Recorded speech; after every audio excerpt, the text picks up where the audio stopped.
Okay, ladies and gentlemen, welcome back. This is going to be our second episode of Thursday, September 5th, opening day in the NFL, NFL kickoff. It's finally here. I feel like it actually kind of snuck up this year somehow. I don't know if it's just been busier than normal in the real world, but here we are. So today we're just going to we're going to go through each division. So the four of us are just going to run through all 8 divisions in the NFL, rank the teams 1 to 4, how we think they're going to finish. With that, we're going to kind of go through some teams who are going to boom, some teams who are going to bust, some coaches who might be coaching for their job right now. Maybe they already are. Maybe later in the season, things start to heat up. Their seats get a little hot.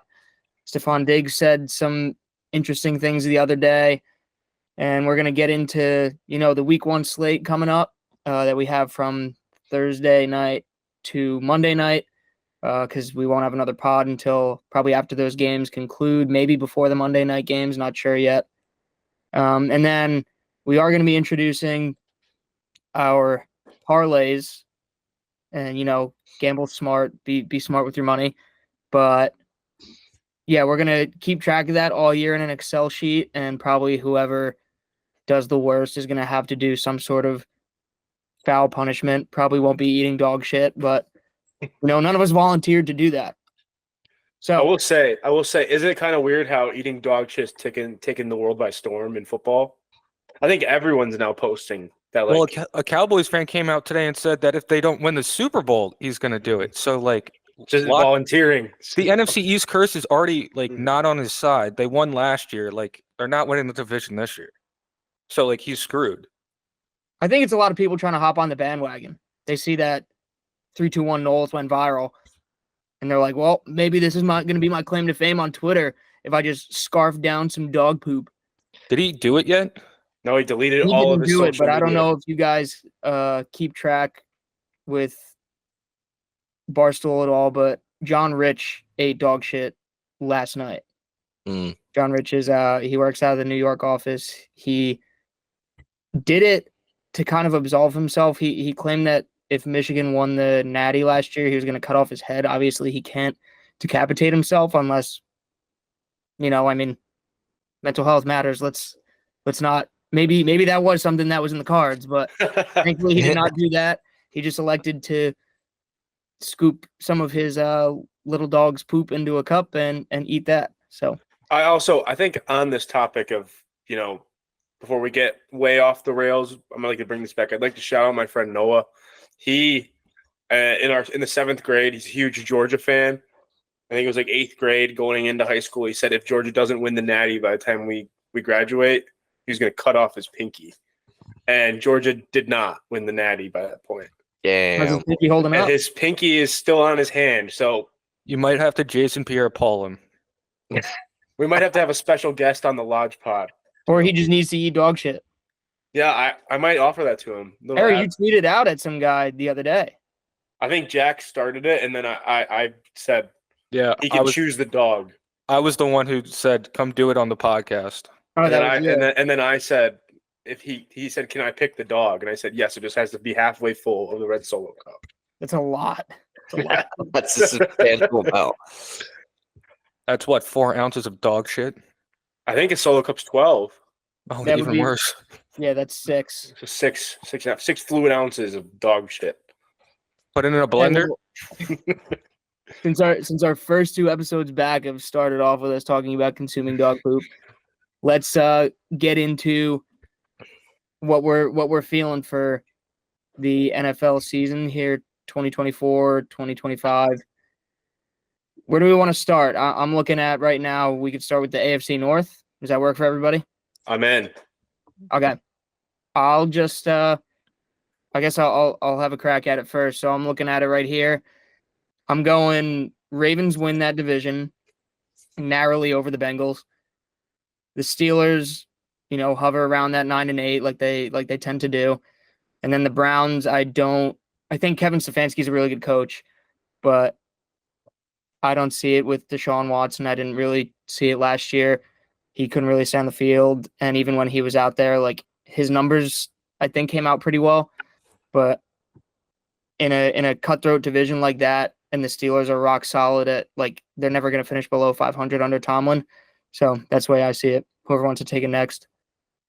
I agree with you, but I would flip the Steelers and the Browns. I think the Browns just have a better offense. I would still take Watson. Like, even if Watson doesn't come back to full form, I would still take him over the combination of Wilson and Fields. And they just have more playmakers on the offensive side. And the defenses are similar enough where you can like kind of call them a wash. Yeah, I would say I think Steelers are going to finish at the bottom of that division. I'm a firm believer in the NFL. If you have two quarterbacks, you have none. I know they've come out and said Russ is going to start, but I still just think there's going to be that uneasiness in terms of, if Russ has one bad game, is it Fields' turn, blah, blah, blah, that whole narrative. Besides that, yeah, I'm pretty much in line with you guys there. Baltimore finishes on top. Dude, I'm big on the Browns, dude. Like, that defense is so good. Like, we're doing them a disservice by saying they're comparable to the Steelers. Like, they have studs on that defense. That defense definitely kept them afloat last year, along with Stefanski's coaching, like I said. But yeah, but I mean, it's like playmaker. They have playmakers on offense. If Chubb gets back, like, I know he's on the pup, so it's like 4 weeks, but like if he comes back and is half of what he was before the injury, like, I think the Browns are going to be sitting pretty, dude. Like, they also added Judy to the other side. Like, they are lethal on the edge. They have a solid offensive line. And Njoku had a huge season last year.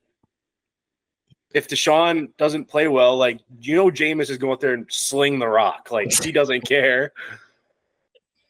I don't know. I just don't think you can trust Deshaun in big games still. He hasn't shown it to me yet. We'll see, though. It doesn't matter when your defense is going to allow, like, 17 points in a game. It's the NFL. It does matter. Do you remember the Jets last year? Yeah. You remember how many? Yes, I do. They scored, like, 12 points. They would have went, like – they would have had a winning record. Comparing Zach Wilson to Deshaun Watson or Jameis Winston, I think, is a big stretch. I want to, before we get to the AFC East there, I do want to kind of highlight, you mentioned two players in there when you were hyping up the Browns there. Nick Chubb, I will say, like, I'm taking a flyer on him late rounds in fantasy this year for his comeback. Like, I don't think that he's a guy. Obviously, that injury was gruesome, horrendous, but I do see him as a guy who can come back and bounce back and still at least be close to that player he was. Probably won't be the same exact fierce rusher, league leader that he was. And the other player that I wanted to touch on was Jerry Jeudy. It's like, how long are we going to give him to reach his potential now? Like, do you think it's like a change of scenery type of thing? Do you think it's that cliche? Or I just think the pressure's like off of, like, with Amari Cooper, like, he's going to be getting the doubles. So I feel like he is a very good wide receiver too. He's never going to be that guy that everyone thought he was going to be in Denver. I think that he's just like, he's a matchup nightmare for that wide receiver 2 slot. And then with that, what was your full ranking there? I think I'd go Cleveland, because I think the AFC North has got a lot of parity in it. So I'm going to go Cleveland to win. Really? Wow. I'm going out on a limb. Just changing it up, boys. Cleveland, Cincinnati, Baltimore, Pittsburgh. But do you have Baltimore making the playoffs? Yes. There'll be So three teams from that division, yeah. Gotcha. All right. Well, then, since you went last there, kick us off. AFC East. Jets, Dolphins, Bills, Patriots. Okay. Bills I don't think that they are very good on the edge. I don't think they're very good in the secondary. I think this is like that gap year that a lot of teams kind of deal with, like kind of reminiscent of like the Bucks in 2022, or even a couple of those years with the Chiefs where they had to retool a little bit, but were able to obviously weather the storm. I just don't see it. Like, I love Josh Allen as a person. I don't think that he's a great throwing quarterback. He doesn't make the best decisions. So, I mean, he's going to be a Superman, but I don't know. I think they're gonna have a tough schedule again since they won the division. So it'll be interesting. But that's me. I got Jets, Dolphins, Bills, Pats. All right, Owen. Yeah, I'm with you on most of that era. However, I'm switching the Jets and the Dolphins there. I think the Dolphins are going to win the division. I'm very bullish on the regular season Miami Dolphins. I'm very bullish on the high-powered offense, very bullish on the Mike McDaniel style running gun sort of thing. I think they're going to continue to put a bunch of points up on the board. I wouldn't be surprised if they win 10 or 11 games this year. And I think the Jets, I mean, we'll get to it too, but I think the Jets are going to be competitive, probably sneak in the playoffs as well there. So be interesting to keep an eye on A-Rod's comeback. Yeah, I have Dolphins, Jets, Bills, Patriots. Like the biggest thing for me is not like I'm not even looking at the defense of the Bills. The wide receiver room in Buffalo is Khalil Shakir, Keon Coleman, and Curtis Samuel, Mac Hollins, and MVS. I am not relying on those five guys to get into the playoffs. Like, who knows? Maybe like Dalton Kincaid and Dalton Knox have like a fearsome, Gronk Hernandez type year or whatever, but like I do not see them making it. Even though I do think James Cook is also is going to prove to be one of the better young running backs in the league. So I am much higher on the Bills than the rest of you, and I am like a little bit partial to them. So I won't lie about that. I do think that it's going to be interesting to see. Like a lot more now is going to fall on Josh Allen's shoulders. And Era, you alluded to his decision making, but I don't like their playoff losses over the past 3 to 4 years haven't fallen on the shoulders of Josh Allen. It's just they've run into the Chiefs and the Bengals. I don't necessarily see them making that leap, especially without Stephon Diggs, but I think that it's going to kind of, I don't want to say losing that production is going to help them, but I think not feeling that pressure to get him the ball all the time is going to kind of allow that offense to open up a little bit more. So I actually do have them winning the division. Behind them, I have the Jets, then the Dolphins and the Patriots. And I will say I have the Jets and the Dolphins both making the playoffs. Looking at the Dolphins, it feels like every year, late in the year, they find a way to slink back into second in that division. And now if Rodgers can complete a fully healthy season, I think the Jets are going to be a very good football team. So it plays in the Dolphins' favor that late in the year, they only have 2 cold weather games on the road. I believe it's the Browns and somebody else. Who was it? It's the Browns and the Packers. So that plays in their favor a lot. I do think that they slink into the playoffs, but I have them third in that division. Going, I just want to add something. I would not be surprised if Aaron Rodgers turns into Brett Favre in New York. Like, out of full year, you're 40. It could happen. I mean, there's a lot riding on his availability. I think going in on my Jets pick, like, dude, their schedule I think is like the big determining thing. Is like they were a third place team last year. Like this is probably the hardest game they're going to play this whole season, week 1. Like so, all right, let's do the activity. Week 1 at San Francisco. Loss. Yeah, a lot of people are picking them to shock the Niners, and I really just don't see it. I think the Niners got off to a hot start last year, had like that little lull in the early portion of the season, but I think they're going to hit the ground running, and they might have a little bit of a Super Bowl hangover at some point in the year, but I see them beating the Jets. And then you go Titans, Patriots, Broncos, Vikings, Bills. So you're 4-1 at that point in the season. I don't think there's really any questions. No, it's definitely a favorable schedule, especially like you said, because they've got that third place schedule. But I think they're going to run into some issues in the division. They've kind of had the Bills' number even without a quarterback. They generally split. I think the Dolphins are very high-powered. Obviously, the Jets' defense is great, but that's just my thing. Like looking at this Jets schedule, so like after the Bills, you get Steelers, Patriots, Texans will be another good game. Cardinals, Colts, Seahawks, Dolphins, Jags, Rams, Bills, Dolphins. I mean, there's a lot of losable games on that backstretch. I think there is, but like I think that defense has proved the last 3 years that they are a quarterback away. Yeah. No, I'm with you. I mean, I'm high on the Jets as well. I think they're making the playoffs. I think one thing, Mahoney, to your Bills point, though, like real quick, and then we can move on. I think what's cost the Bills in these playoffs, like you were talking about, is their inability to make a timely stop down the stretch. And you saw what they did this offseason on that side of the ball. I mean, they just unloaded talent at all different positions. That concern to me is something that I don't think I can ignore when I'm looking at, long term, big I picture. think the Matt Milano injury is obviously he's one of the better linebackers in the game, but he is constantly injured. Yes. DeMar Hamlin is actually their starting safety I saw that. this season. Well, considering the fact that they brought in Nick Morrow, I mean, everybody knows about the Eagles linebacking core, so if they brought him in. Devin White might be getting shipped over there soon, by the way. That sounds like he's doing. Yeah. Owen, kick us off for the AFC South.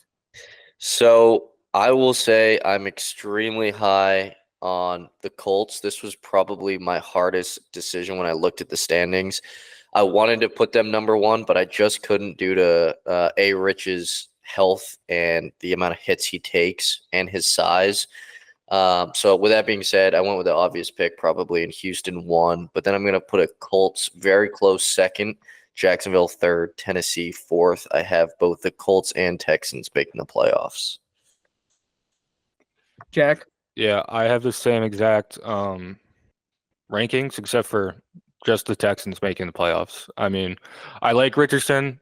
I want to see how he bounces back, but I still think there's better wild card teams that'll beat out the Colts. I'll go.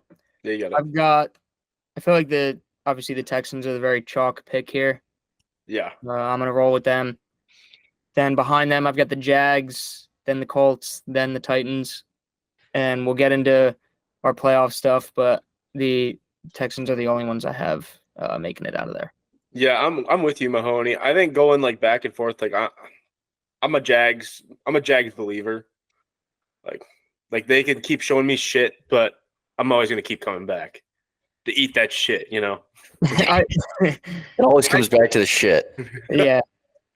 They're just one of those teams that I'm like, the thing one of these years we're gonna break through. The thing with Jacksonville is like you just know they're gonna lose between 2 to 3 games that they should win on their schedule. Like you can just book that right now as you look at the team. And it's like, especially in that division that I think is so tough besides besides the Titans, I'm very bearish on the Jags. I don't see them making the playoffs at all. And I don't trust T-Law one bit. My thing with Anthony Richardson is just like, how long is he going to play? Yeah, that's fair. He's just not big enough to play. He's just the football he plays. He is, but he's not. RG3 was a much better thrower of the football. I saw something today on Twitter, and I don't know if this is true. Obviously, it's just Twitter talk, but did anybody else see that Anthony Richardson only has like 17 games of starting experience? Like yeah, the NFL? He only played the like a half of a season before he started at Florida. Yeah, so that's difficult. That's kind of like a Trey Lance. Like he had very limited starting experience before he came in. It's one of those things. I think Richardson's career is already better than Trey Lance. Well, yeah. I mean, I'm not drawing that comparison from it, but I think it's one of those things with Anthony Richardson too, that it's like you see him and he's so lean that like when you see him, you're like, wow, he's not that big. But like in reality, he's like 6'5", 230. He's massive, like that. yeah. But it's just one of those things where it's like he doesn't have any of that, like size to him, I feel like. All right, so rank the 4 quarterbacks in the AFC South based on like what you think their career projections are going to be. I mean, Stroud's obvious number 1. I think that's probably going to be undisputed. I mean, I think Trevor Lawrence is an easy 2. No, dude. I don't think that. I mean, I'm an optimist here with Rich's health, but dude, if he can stay healthy, I'm putting him at number 2. Dude, he's not good at throwing the football. I'm still taking from the small sample size that we've seen. I think he's a winner, And I think he's going to translate, whether it's with his legs or it's like the medium pass game. I still think he's going to round out health, not being a factor, as a better quarterback than T-Law when it's all said and done. I don't think that. I'm with Ara on. I think T-Law is the clear-cut number 2 in this division. But then I think when you get down to Richardson and Levis, and this isn't an indictment on Richardson at all, but I just like a lot what Will Levis was able to show last year. And I don't think we're necessarily going to be able to get a fair judgment on him this year just because I think that Titans roster is really, really abysmal. So I feel like it could be a toss-up between the two of them. I mean, he does have Hopkins, Calvin Ridley, Josh Reynolds. Yeah, but Calvin Ridley last year was not great for the Jags. He had a drop issue. And granted, you could maybe attest that to him missing the entire year prior. I also think D-Hop is on the wrong side of that hill as great as he is. So I would put Stroud. I'm putting Lawrence over Richardson just because I don't think Richardson's going to last that long. And I think if he has a long career, you can easily put him at 2.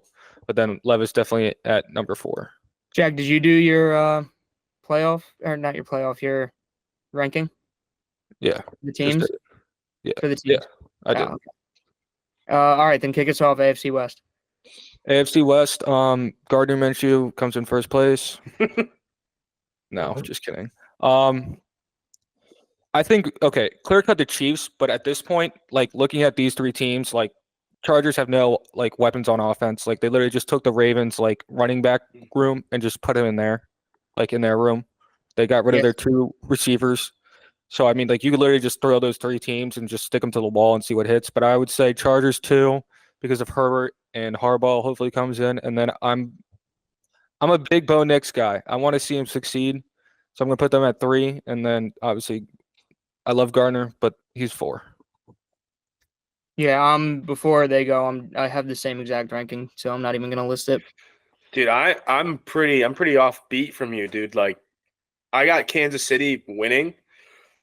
I got Vegas at 2. Like I just think the way that team played for Antonio Pierce, like they're going to play hard for him. And I know Gardner Minshew may not be the best quarterback by any means in the division, but like, shit, dude, Herbert can't stay on the field either. Like, I would like to say I think Gardner Minshew deserves a little more respect around the league. Like, he's labeled as a career backup, but I do like what he's shown me. He just kind of got thrust into a backup role after they signed Nick Foles after not being a really bad quarterback the year before. I believe that was his rookie year. Yeah, in Jacksonville. Like, I think, he's obviously in that 25 to 32 range if he was a starting quarterback. But I do think that he can be a starting quarterback in this league, and I don't think that it's a bad thing that the Raiders are doing. I don't think Adams makes it the entire season on the Raiders. Which is probably pretty fair. He's pissed. Yeah. But Brock Bowers, Michael Mayer, they're solid young tight ends. I mean, like, their offensive line was not great last year. I mean, the only way they could really go was up from there. But like I said, the team just plays hard for Antonio Pierce. I think they will. For me, the Broncos still got a ways to go. And also the Chargers, Jim Harbaugh calls offensive linemen weapons, so Joe Alt might be their best weapon on offense. Yeah. Yeah, I think I'm going pretty much in line with you, Era, except I'm switching the Chargers and the Raiders. There's not much to say about that. I mean, you got them at number 2? Yeah, I got the Chargers at number 2. I think they'll be a little bit more competitive than what we're giving them credit for. I am a Harbaugh guy, though, so I have faith in kind of what he's going to be able to produce, at least with their run game. But I don't think they'll really even be a threat to make a wild card spot. But Connor Stallions won't be on the sidelines in Los Angeles. Yeah, That's what you think. right, yeah. Yeah, you never know. He's actually in a box upstairs somewhere. Yeah. He's the mascot. There's a camera in it. Yeah. He goes to all the practices. Why is the Chargers mascot at our practice? All right, NFC North. This is gonna be an insanely good division. Yes. Yeah, the North on both sides is going to be fun football to watch this year. Before we Even do more. anything, are we gonna unanimously put Minnesota at 4? Yes. Yeah. Yeah. Yep. Yeah. Okay. So Got that out of the way. yeah, my order of the other three, I'm thinking the Lions go back to back in there. I've got the Packers at 2, and I've got the Bears at 3. Yep. I've got the same thing. I'd like to do the same thing. I feel like the trendy thing right now is to take the Packers in that division. I've been reading a lot about it, been seeing a lot about it. I think it's like the trendy thing to do. I still don't trust that defense at all. And I'm a Dan Campbell guy as well. I still think the Lions are going to win 12 games. You're right. The hot thing to do right now, or the popular thing to do, is to pick the Packers, like not only as to win the NFC North, but also to be a dark horse Super Bowl team. Yep. Don't get me wrong. I think they're going to be a good team. They're a young team. I think they're the youngest in the league. Mm-hmm. That can be a positive. That could also be a detriment. But the other thing that I see is like Jordan Love and that team, they weren't all that great until the second half of the season. I'd like to see more of a sample size out of them. And also in that game against the Niners, I mean, similar to the way that the Lions had them dead to rights and the Niners were able to come back, the Packers had them dead to rights. Jordan Love throws 2 picks in the fourth quarter of that game and totally soils away a chance to go to the NFC Championship. Mm-hmm. Again, this isn't to say that they can come out and sneak by the Lions and win that division, or, we're playing them week 1. Like, I could very easily see them stealing that game on us. But I just think that the pedigree that Dan Campbell has built in the Lions organization right now is serious. I think their offense is tremendous. I think they probably have the best offensive line in the league. And I just think they're hungry as well. But, Era, if you want to go here? I think, dude, it's tight, dude. Like, I can see all 3 of them, having something happen. Like, kind of depends on Caleb, but I think I'll be an outlier here just for the sake of the pod, because like I said, like I think you could interchange the Lions and the Packers, because like, I mean, what do you get? You don't know any given Sunday what defense is going to show up for either team. True. It could be a tale of 2 halves for those defenses. Like, I think the Packers have more star power on their defense than the Lions do, which is not much, but like, shit, I'll take Jair Alexander over and like a Rashawn Gary, Kenny Clark. Well, the Xavier McKinney edition is big for them. Mm-hmm. Absolutely. But I mean, like the Lions, I just don't think that they can generate a pass rush with 4. And I think that's kind of what was the issue with them back in the last playoff run. And I don't think they did enough to address it in the offseason. Gotcha. I mean that secondary was bad, and what they acquired. I mean they drafted Terrion Arnold, acquired Carlton Davis, and like as a Bucs fan, I love Carlton, but like, dude's good for like 6 games a year, and then he'll get turf toe and be out for 7. And it's like It's like, what do you do if the rookie corner and then when Carlton Davis misses significant time? Yeah, it's fair. I mean, you've seen it firsthand. Yep. Era, go get us going. NFC East. NFC East. As much as it pains me to do it, dude, like I think the Eagles roster is like significantly better than everybody else's. I mean, like Clip that. it's clearly a 2-man race in the NFC East. Yeah. And I mean, like, by the way, some of the other teams in the divisions kind of shape up, I think only one of them is going to get in. And I think Philly is, like I said, like by far and away. Like Dallas doesn't really do it for me in terms of like it all kind of comes down to defense. I mean, Dan Quinn was able to mask a lot of those issues that they saw. And I mean, like when Parsons isn't wheeling, like they don't look good on defense. So I'll do Philly, Dallas, I think Washington probably wins like 6 or 7 games, and then the Giants, until they get rid of that Daniel Jones contract, will be in the basement for the foreseeable Doomed. future. Yeah. So you don't see any room for 2 teams to get in that division, in the conference? By the way, I look through the NFC North and what I think Caleb Williams do. Like, I think that Tampa Bay, Atlanta get in. I think that Philly gets in. I think Green Bay, Detroit get in, and then the Rams and the Niners. There's too many teams there. There's 8 right there. I don't know. I'm taking 2 teams from the NFC East to get in. The obvious 2 teams. I think both will find a spot in there. I'm taking right now Dallas to win the division. I think once again it will be down to like the last regular season game or the last 2 to decide that. I'm taking Dallas though. CD's obviously coming back. I know he's not slated to play week 1, but I think that is good for Dak. I don't trust Dak at all in the postseason, obviously, but I trust him to win 10 games in the regular season, 10 or 11, which I think will be enough. And then, yeah, I agree with you. Commanders are always good for 6 or 7 wins, and the Giants are going to suck once again. So my thing with the Cowboys though is like, dude, like who the fuck is going to run the ball? Like Zeke is ass. Zeke couldn't start on the Patriots last year. Yep. I already scooped up Dalvin Cook in like every single fantasy league because I'm like, there's no way they make it through like 4 weeks and are like Zeke Elliott is the guy. No, It's Deuce Vaughn. 5'2" Deuce Vaughn. Rico Dowdle. No. Yeah.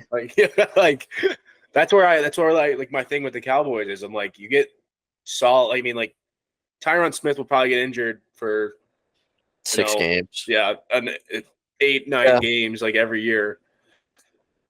I think it's fair. I just think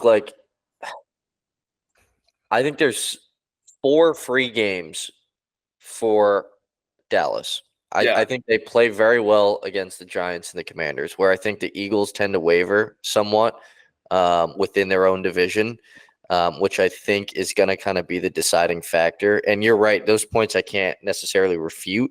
If I'm just looking internally, though, in the division, I trust Dallas to take care of business, like I said, in those other games more than I trust Philadelphia at this point in time, which is why I'm kind of giving them the edge. But yeah, Jack, serve us up so much bias right here. I'm taking Philly, Dallas, Washington, New York. Obviously, like just being like my team's own harshest critic, like linebacker core, Bad. We'll see. Bad.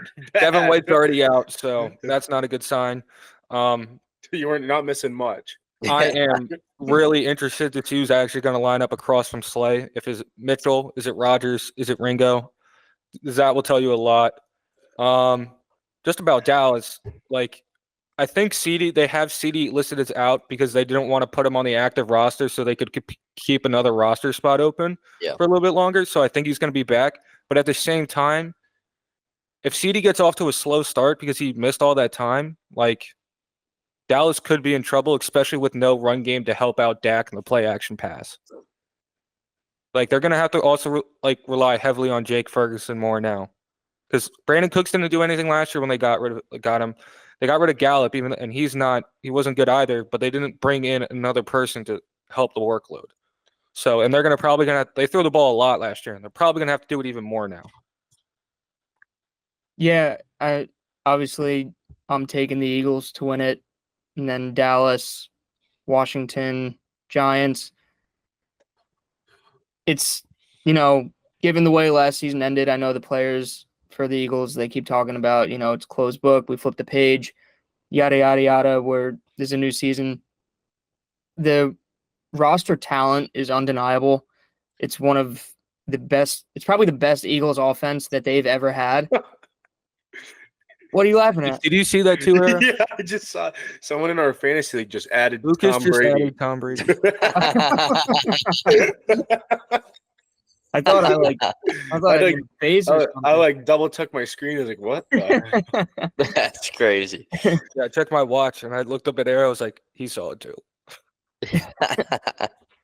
But yeah, I mean, it's tough going into this season because obviously the expectations are so high with the roster.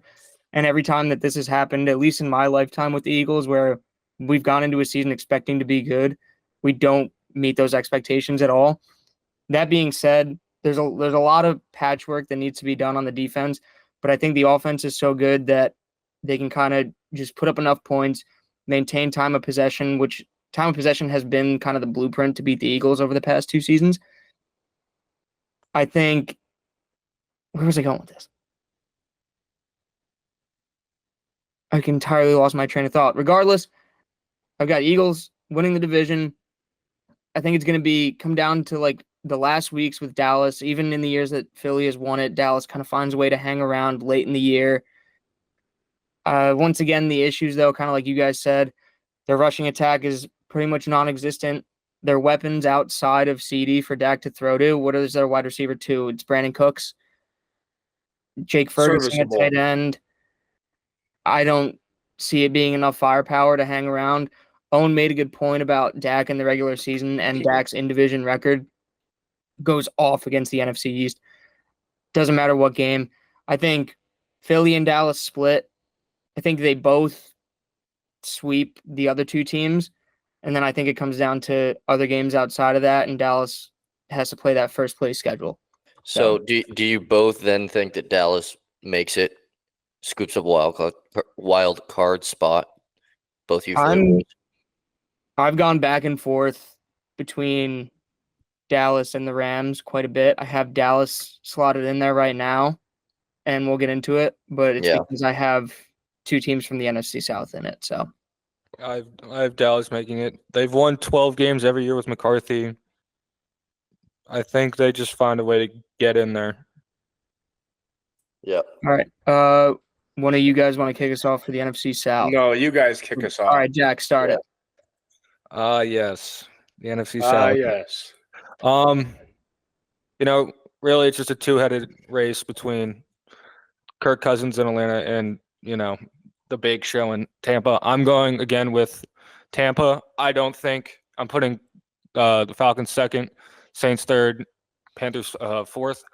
I don't think Kirk Cousins is they're gonna help Atlanta, but they might go 9-8.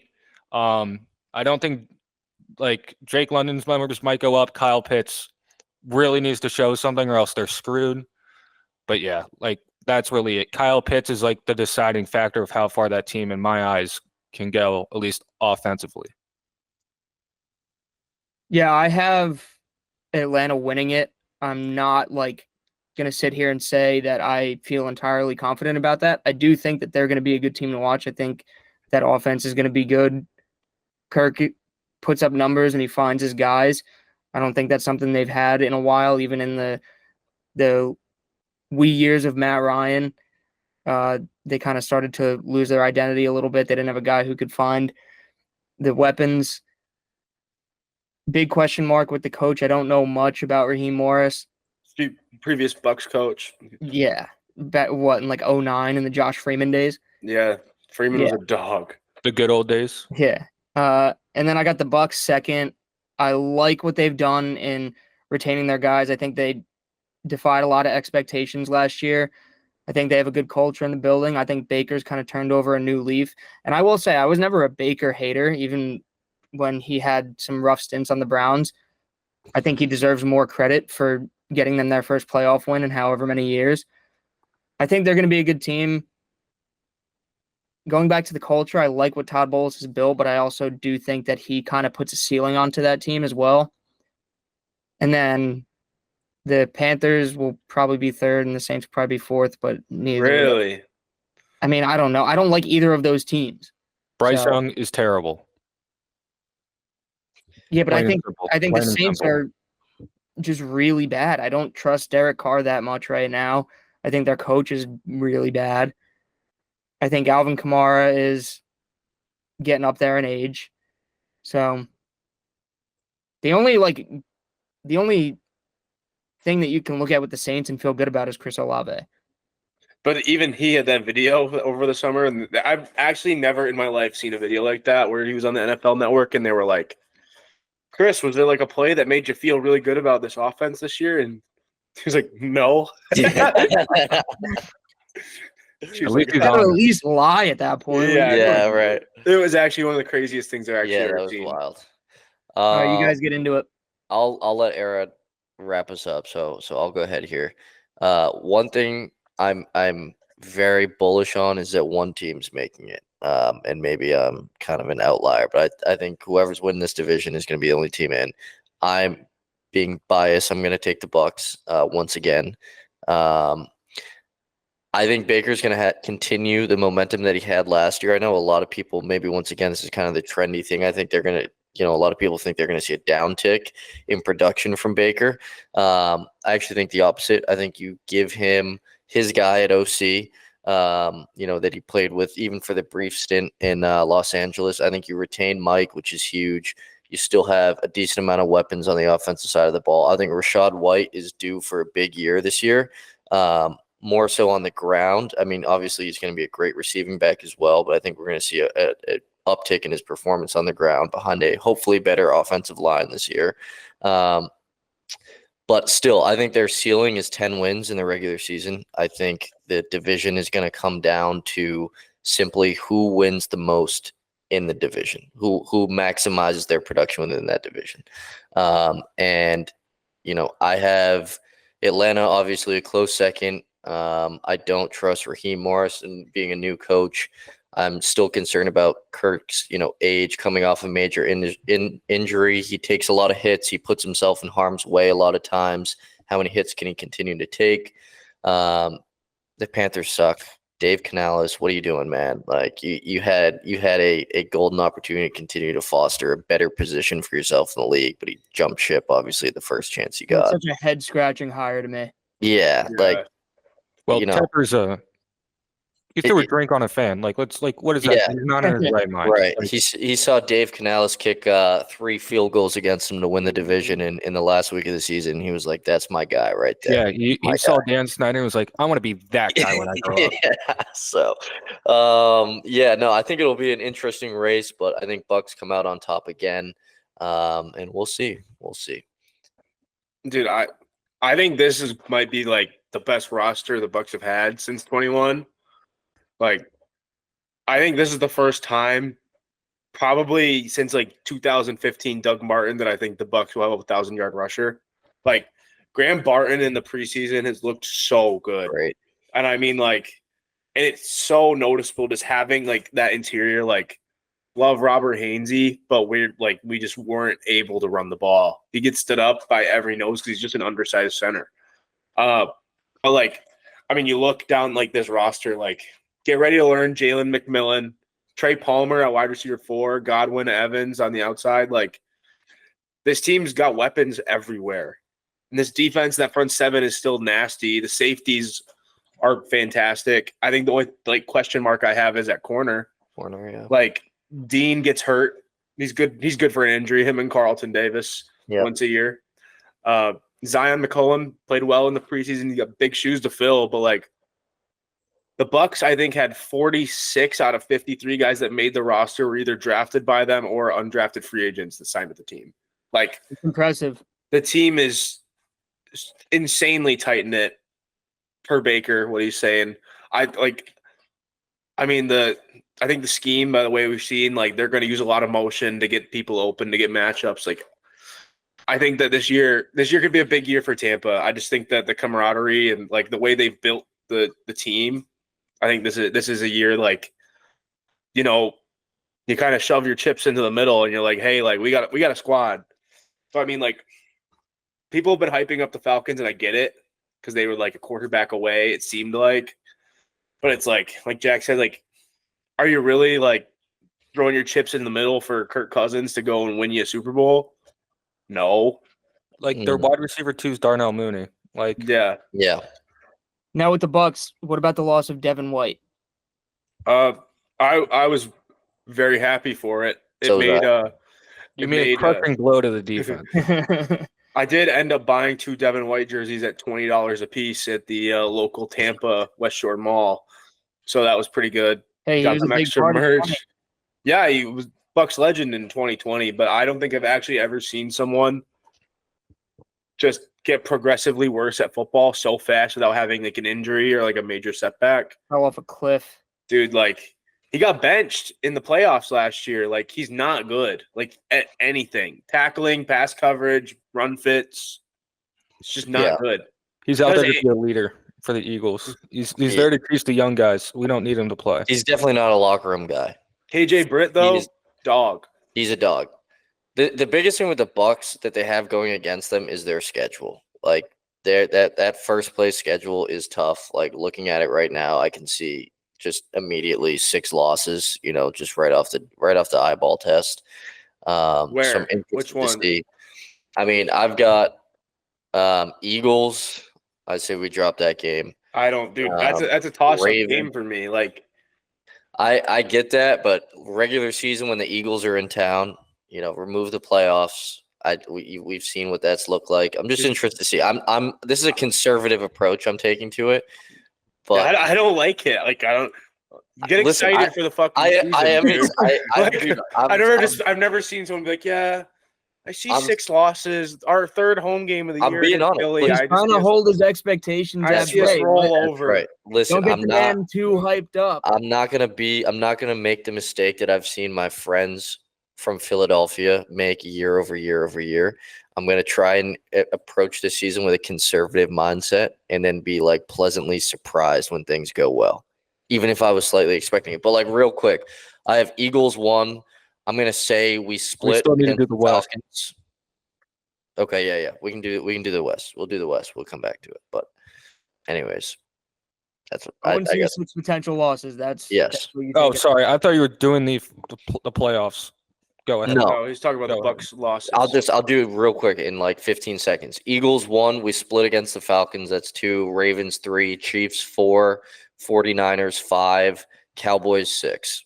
So you just think we're gonna lose to every team that is capable of making the playoffs? He's saying they're potential losses, Ara. That's correct. I'm saying that those are games that we have a increased probability to lose. Yeah, because they're good teams. Like Detroit in there too. Okay, I'm a fan of the team, dude. I'm not gonna sit here and be like, yeah, we might lose that one. Like Here's the way it goes. I'm being realistic. Yeah, Every we're not team, gonna go every year, you're 17 going to win games you're not supposed to. You're going to lose games you're not supposed to. Exactly. I'm taking a conservative approach to it. I mean, I don't think there's anything wrong with what I just said there. That's all a realistic expectation. You guys also, as bad as the Saints are, you have some dogfights with them.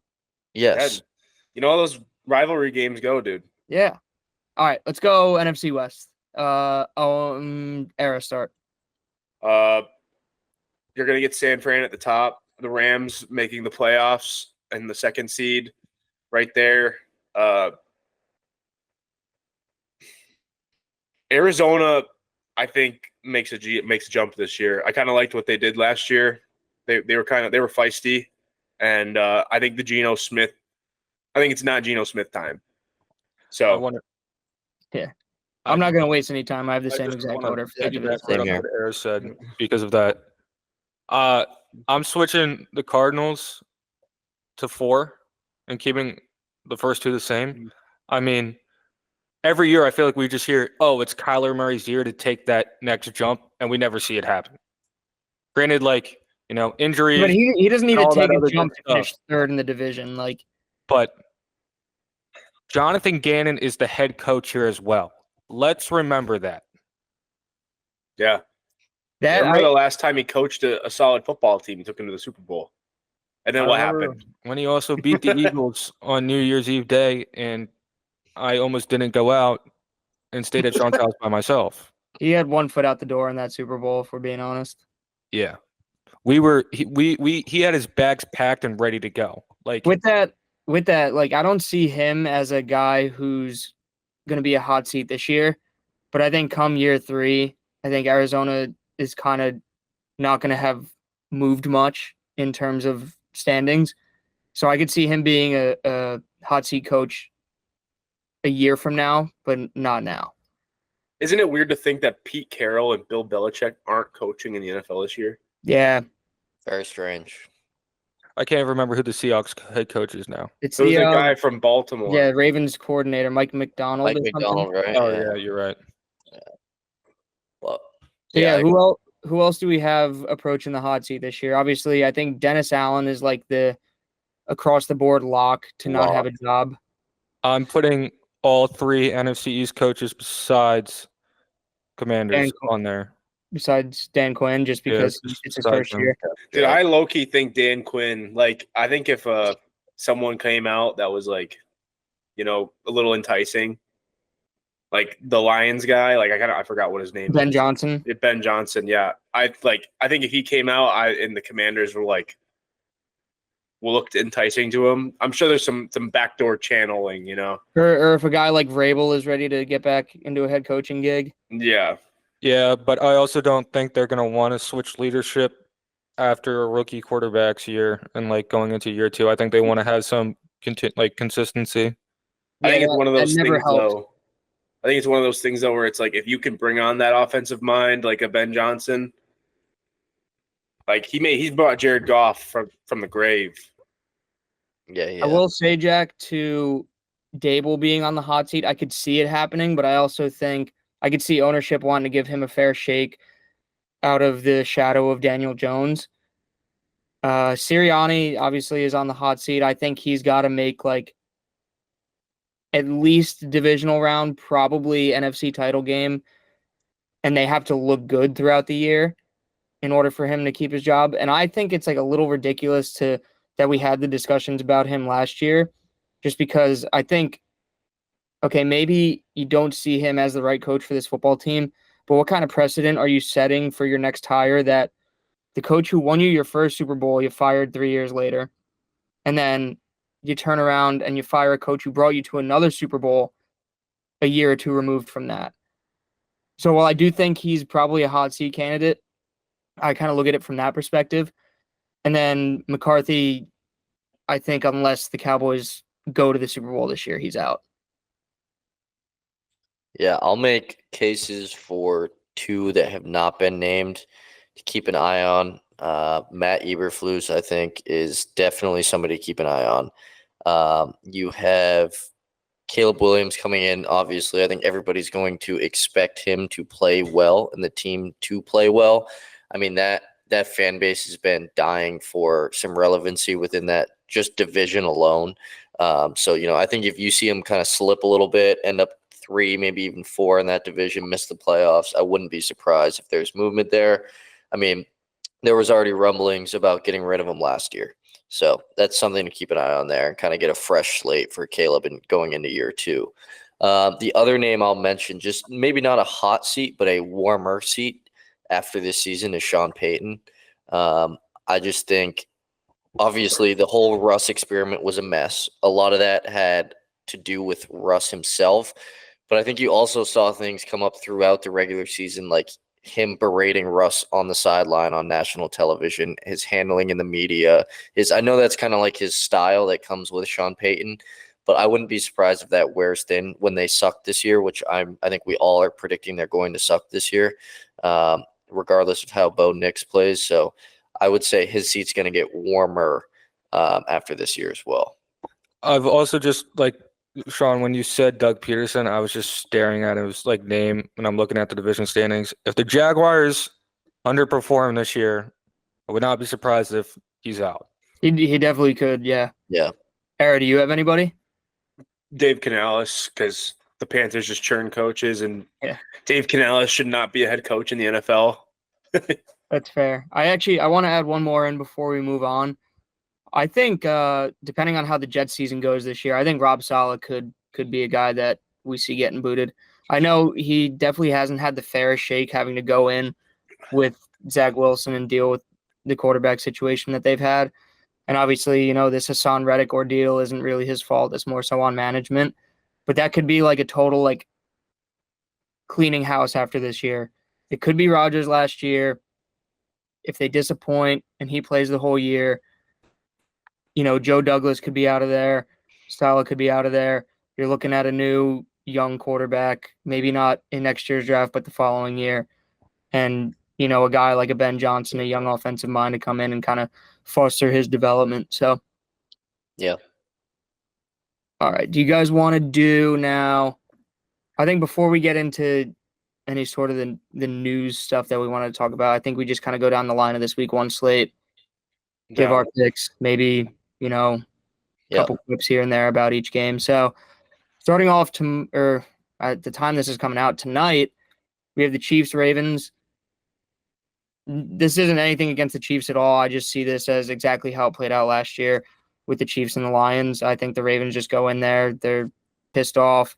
Everyone's going to call it, oh, Ravens revenge game, the same way they did with the Eagles when they beat the Chiefs last year. It's not revenge. When a team beats you in the Super Bowl to go to the Super Bowl in the playoffs, you can't get revenge unless you're meeting them back in the playoffs. But I think the Ravens do win this game, and the Chiefs, you know, will probably look stagnant for a little while this year, and then come playoffs, they'll turn it back on. Yep, I agree. I got the Chiefs, dude. I got the Chiefs. Like, just look historically, Super Bowl champions win that first game at home. The Lions game last year was also an anomaly because Travis Kelce didn't play. That'd be like, you know, And like Chris Jones was out as well. yeah. So like the Lions won by like 3 or 2 or something like that. Yeah. And I will say, And Kadarius Toney dropped like 16 balls that game. Yeah. But And another that is thing I always will on add time. is like that's 2 deep runs for the Chiefs. That's 2 long seasons. That's taxing for the guys who have been on the team for that. I'm also just interested in seeing how Derrick Henry plays in the system, especially with like Lamar's like left to right style and his downhill running style. Like, I want to see how that really. I think that adds a lot of Carries. versatility, though. Dude, I don't know if it's just me, but like I'm kind of out on Derrick Henry. Yeah, that's what I'm Yeah. like saying. Like, I Well, don't. but he doesn't have to be the Derrick Henry of old in that offense. But it's one of those things where, you know, I'm just like, do I believe in him to go be the bell cow? Right. I feel like last year just seeing the drop off was so like it's like people that it's like historically like people that run for 2,000 yards, it's like you hit the pedestal and the pedestal hits you fast. Yeah. So that's kind of how I view it. I feel like last year was just sad. Like he looked like he had like cement in his shoes. You So do see that, though. Yeah. All right, Friday, Eagles Packers. I'm going with the homer pick. I'm going to take the Eagles. I could really see this game going either way. I can also see both teams coming out here looking sluggish. It's only an hour difference, but just the travel to Brazil, you're not comfortable. It's not just your ordinary road game for either of these teams. I'm going Eagles. I think it's going to be a close game regardless of who comes out on top. And I think it's probably going to be an ugly game. I don't know, though. week Yeah. one's always ugly. Yeah, but I think this is going to be uglier just given the circumstances. And also, I think I said this last time, but what is this game? Why are we playing a Friday night game week 1 in Brazil? It makes no sense. I am praying to God that every single Eagles player stays in their hotel and we don't have a Ryan Lochte 2016 Rio Olympic situation. Yeah. I feel like Friday night football is like Big 12. It's a Big 12 time, you know, like Yeah, right. I think I'm taking Green Bay. I agree with most of what you said there, Mahoney. I think it's going to be very ugly and sluggish for the first like 2.5 quarters. I think Green Bay's just got some juice behind them right now. Maybe I'm buying into the hype train a little bit, but I think those guys in that locker room is excited to play with and for Jordan Love. Like you said, I think the defense got some new tools this year, new coordinator in there. So I'm excited to see what they do. I think they're going to kind of come out here and sneak by with like a 3-point, last second field goal type of win. But we'll see. Yeah, if I wasn't clear enough, I'm taking the Eagles. I do think it's going to be a very low scoring game, very terrible game, but it's going to be close. But here's the thing. The Eagles know what's riding. They know the pressure now, especially adding Saquon. They've been locked in the entire offseason, especially after last season. Like, they're not joking around. They weren't taking any off days. So I'm hoping the offseason work puts them over the edge in a very, very ugly game. And to kind of go back, Ara, sorry, before you go, Like, I don't think this is going to be an ugly game in terms of, turnovers everywhere. Like, I just think this is going to be both teams are a little, I don't want to say cautious going out there, but I think that it's just going to be slow offenses. I don't Yeah. think it's going to be bad decision making by Jordan Love or Jalen Hurts or fumbles, everywhere, balls on the ground at all times. I just think it's going to be slug. Agreed. Do you know where they're playing? Because Sao Paulo? yeah, I so mean, like, what type the of stadium stadium? is it? Definitely a Grass or soccer is it turf? stadium. Yeah. Apparently, Definitely what I grass saw turf. today is the turf is like very similar to what the Eagles and Packers both have because neither of them play on artificial turf. They have like grass fields. So Eric, do you make the I pick? think I'm gonna ride with Philly for this one. I could definitely see like I think if the game is gonna be played in between in the box, I think the Eagles win. But if the Packers going to open it up, I think that the Packers can definitely win pretty handily, considering you just don't know what the Eagles secondary is going to look like, and we already know the linebacking core is not fantastic. So I think it kind of depends on how the Packers game plan kind of shakes out. But I think I'll stick with the Eagles for now. Yeah, I would also like to add one thing because I didn't say when we were talking about the Packers and the NFC North. Young receiving core, like, but Watson and Dobbs got to step up. That's like the big thing. If they want to make that jump and be a contender, like Watson and Dobbs need to be 1,000-yard receivers. Jaden Reed. They've talked about not having, or they've talked about the benefit of not having a wide receiver one. We'll see how that plays out, I guess, as the season goes. But all right, Falcons, Steelers. I'm gonna take Falcons. Yeah. Falcons. I'm actually going to take the Steelers in this. Okay. Falcons are historically, or the last 5 years, are bad in week ones. They won last year, but before that, they dropped 4 in a row. I think Tomlin's going to have a good game plan coming out here. I think Kirk's going to be a little woozy first game back, new weapons, that whole sort of thing, new coach. I'm taking the tried and true Mike Tomlin. All right, Cardinals, Bills. I think the Cardinals take a little leap from last year, but I don't think it's enough to get over the hump of Buffalo this time around. I'll take that. I know what I said about the Cardinals this year, but I think they stun the Bills. Okay. It wouldn't surprise me. I mean, Bills got honestly. stunned last year, week 1. Dude, the Bills are just such a incomplete roster. Very. Yeah, they cleaned house a ton. Yeah, it's just not a good team, top to bottom. There's a lot falling on Josh Allen's shoulders, and Mahomes is able to pull it together, but also Andy Reid is a phenomenal coach. Sean McDermott is hasn't really developed, I'd say. Sean McVay, did I say, or did I say Sean McDermott? You said McDermott. Okay, you got it right. All right. Titans, Bears. I think I'm buying into the number 1 overall pick not winning week 1. I lied. I'm going to entirely flip that on its head. I think Caleb Williams wins his first start. I'm taking the Bears, dude. The Titans so much. are bad. Biggest They're bad, Caleb bad, Williams bad. hater here. I am taking Will Levis. I do Yeah, not because believe as I the number said 1 that, overall pick.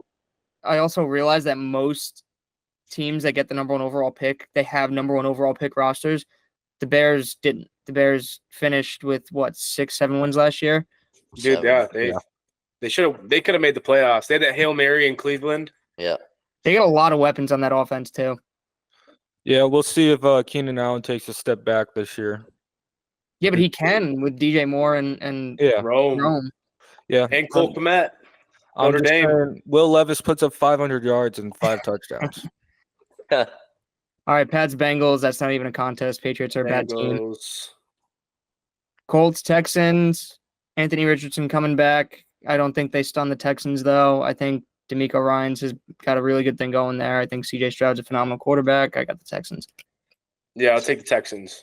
Owen tries isn't taking the Colts. I know. I think A-Rich's going to have to work his way back into it here. We're all 4 of us are going Texans, so Colts are winning. Yeah, book it, lock. And I'll put out this: Will Anderson Jr. Depoy. Okay. It's a weird way of saying Yaya Diaby. Yeah.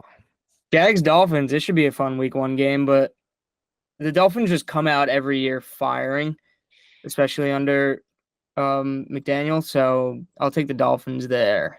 Same. Same. Jags won't be able to keep up. No. And then going into what might be The one shit of the worst fest. games of the weekend, Saints Panthers. I'll probably go Saints here, just due to Canales' first game coaching. Due to the fact that Canales shouldn't be a head coach in the NFL. Yeah, I mean, who gives a shit? I I guess I'm gonna take the Saints as well, but like, Knowing these two, it's a tie. Like nobody wins. a week is- one tie between these two teams would actually be so on the mark. it's gonna be like This a is like 12-9 game. this is one of those things. I was talking to the people I work with, and they were talking about like college football versus the NFL. And it's like if there's always like those games in college football that are like shit, but you're like, oh, I'm gonna watch this game still. It's like the NFL, like there's games like this, and you're like, dude, like I do not want to watch this. Like no inch of me wants to watch this football game. I'm honestly only going to see the touchdowns, if there are any, on Red Zone. Right. Giants Vikings, I think. Giants, man. Yeah, That's another Giants. bad game. Yeah, neither Yeah. of these teams are good, but I do think the Giants have a capable defense, actually a pretty good defense, and I think that's going to overwhelm Darnold. I think Daniel Jones will do enough, but Agreed. Chargers, Raiders, Oh, hey, you skipped me, buddy. 'Cause I'm taking sorry. Sammy. I'm taking Sam. taking Sam, I think Sam Uncle Darnold is a Sam. better quarterback than Daniel Jones. Uncle Sam. Unk. And Stephon Gilmore locks down Neighbors or whoever the hell you want to put him across. Does Victor Cruz still play for the Giants? Mario Manningham and Akeem Nicks, right? They could probably give me use him, honestly. Plexico Burris. Jeremy Shockey's out there, right? Chargers, Raiders. Give me the Chargers. Give me Jim Harbaugh on his first game back in the NFL. Give me the Raiders. Give me the Chargers. Give me the Raiders. Yeah. Oh, first Look split. at that, even split. Even Yeah. split. I don't really want to talk about it though. I don't either. I just That was enough. Bears. All right, Broncos, Seahawks. Another this one. is- Who cares? Yeah, Yeah. this is their second week one matchup in 3 years, correct? Yeah, because of Russ. Yeah. I don't. I'm I thinking think Seattle will blow them out. I do. I think it's going to be a A 3-score game. blowout. Yeah, dude. I'm gonna go Seattle, but I'm not feeling blowout here. You're not feeling a little blowy? Nah. Okay. Pause. I'm taking Gino. I think we're being a little disrespectful to Gino. Like he's had a few good years here that he's strung Yeah, together. you're I right. don't I think we're remember being like 2000, disrespectful. I I just remember think- like 2015 and like It's the Jets. Let's And like- be real. The Jets ruin everybody's career. Hey man, Gino's had a few bounce back. Who knows what he could have been if he wasn't stuck in that purgatory? Yeah, He was Mark Sanchez not- too. good last year. I'm taking Seattle by 17. Okay. Alternate spread. Yep. All right, Browns, Cowboys. Give me the Cowboys. Give me the Browns, brownies, baby. I'm taking Browns. Cowboys. Browns. Oh, it even split. This is when we got to talk. This is when we got to talk about. I mean, like the yeah, I Browns. just- Browns team overall is just better, besides the quarterback. And I think Their backup can get away with quarterback is the best quarterback on that would play. I could almost see this playing out like their matchup like 4 years ago, where the Browns had a pretty sizable lead and the Cowboys came back with Dak's garbage time magic, which he always does. Dude, I just think that I love the Browns defense.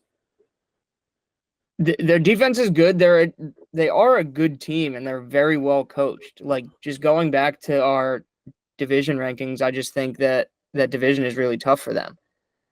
But in That's this why game, you in beat this particular, win this game against Dallas at home.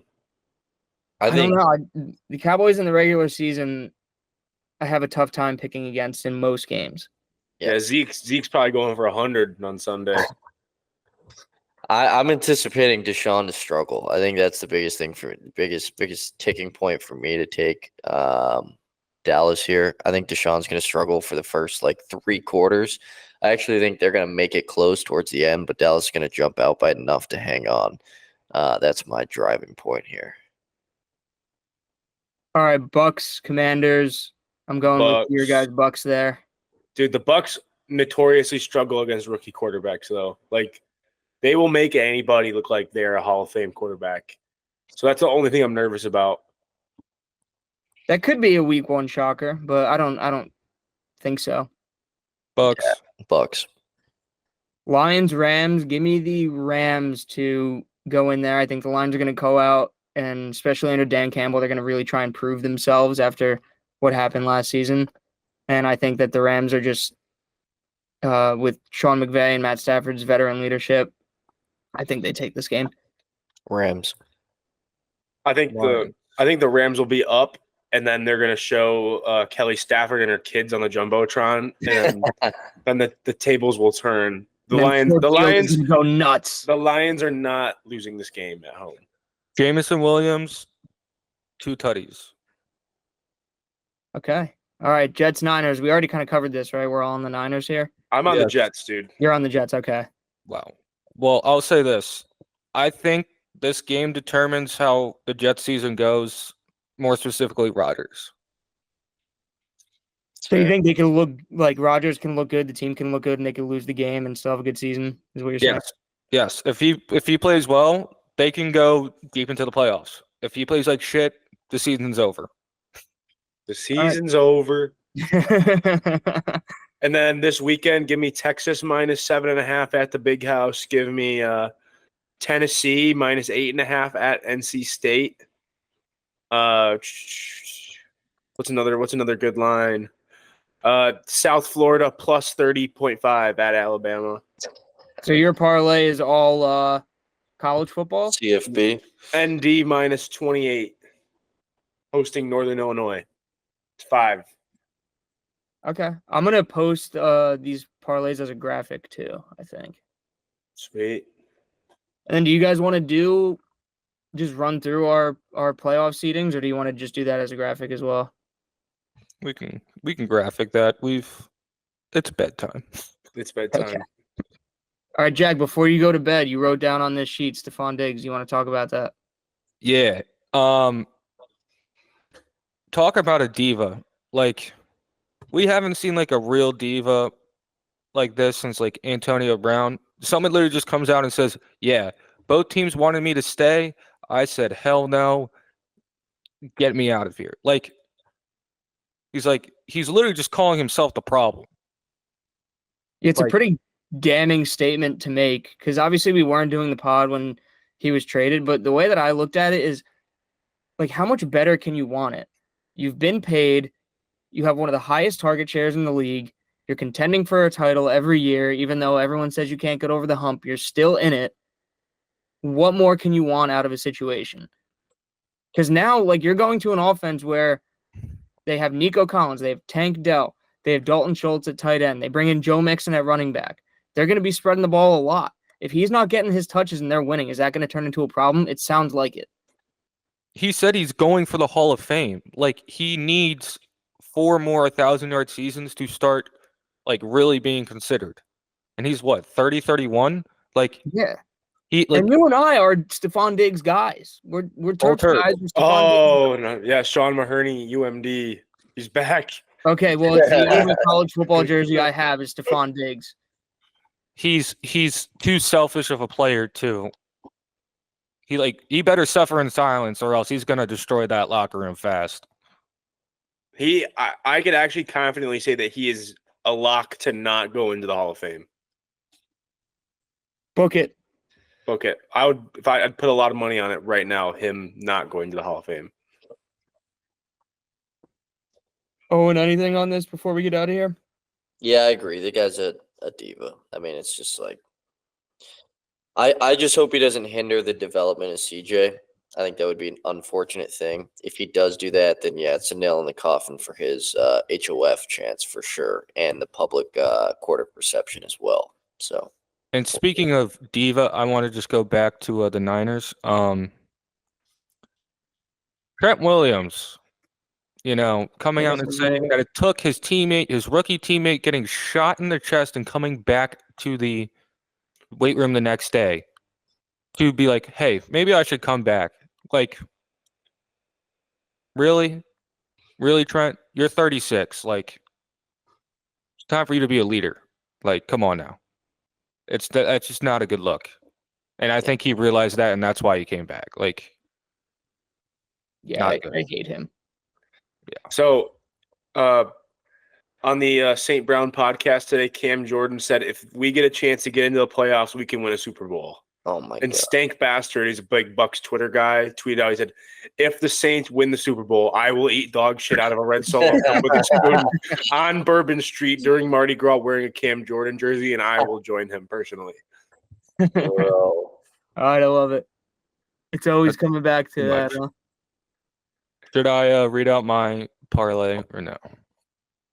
Go for it. Okay. So I got Eagles, Packers under 49.5. Derrick Henry is going to go over 0.5 touchdowns. I think he gets one on like the 2 and just runs it in. Rams, Lions will go over 51 points. And Caleb Williams will be throwing an interception. Yeah, I haven't looked at many lines, but I told you off air that I agree with the Eagles Packers under. So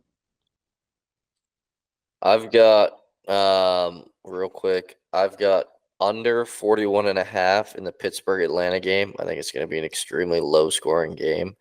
I have Rashad White anytime touchdown. And then I have where was I?